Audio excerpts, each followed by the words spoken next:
ओम गण गणपते नमः। तो आज है विनायक चतुर्थी और विनायक चतुर्थी के इस अवसर पर आज हम सुनेंगे गणेश भगवान जी की एक कहानी।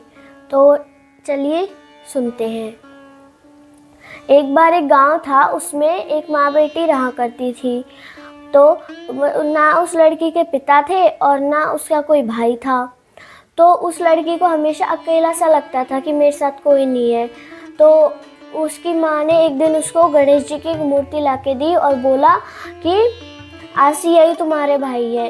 तो वो अपने भाई की तरह बहुत प्यार से रखने लगी गणेश जी को, जहाँ जाती अपने साथ ले जाती।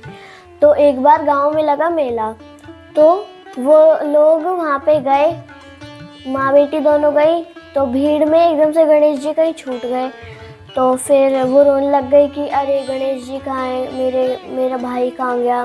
फिर क्या हुआ कि गणेश जी ऊपर से देख रहे थे, फिर वो नीचे आए और बोलने लगे लड़की से कि क्या हुआ, आप क्यों रो रही हो। तो फिर उस लड़की ने बोला कि मेरे भाई है, वो खो गए, है ना, वो छोटी सी गणेश जी की मूर्ति है। तो उन्होंने बोला चलो ढूंढते हैं। फिर उनको मिली नहीं मूर्ति कहीं पे ढूंढने में। तो मतलब गणेश जी रूप में आए हुए थे लड़के के में। तो उन्होंने कहा कि आज से मैं ही तुम्हारा भाई हूँ। तो फिर उस लड़की ने पूछा कि पहले आप अपना नाम बताओ। तो उन्होंने बोला गणेश जी ने कि मेरा नाम विनायक है। फिर क्या हुआ, वो उनको मेला घूमने के बाद अपने साथ घर ले आए, उनको बड़ा प्यार से रखने लगी। तो फिर एक दिन क्या हुआ, जैसे ही उनके घर में गणेश जी आए, उनके घर में बहुत सुख समृद्धि होने लगी। आसपास के लोग चौंक गए कि अरे एकदम से उनके घर में इतनी सुख समृद्धि कहाँ से आ गई। फिर ऐसे ही चलता रहा। एक दिन पार्वती माता और शिव जी को उनकी गणेश जी से बोला उन्होंने कि भाई अब आ जाओ कैलाश पर्वत पर।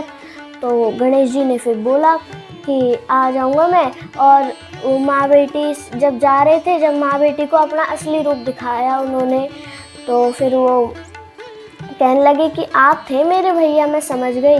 तो फिर उन्होंने कहा कि आप, तुमने मुझे इतना प्यार से रखा तो एक वरदान मांगो, मैं तुम्हें वो दूंगा।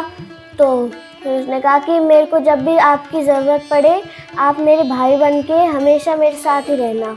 तो फिर गणेश जी ने बोला कि हाँ मेरी बहन, मैं हमेशा तुम्हारे साथ रहूँगा जब भी तुम्हें ज़रूरत होगी।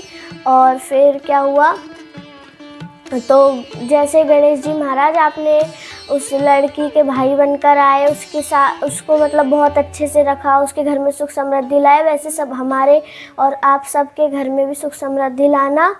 तो ओम गण गणपते नमः।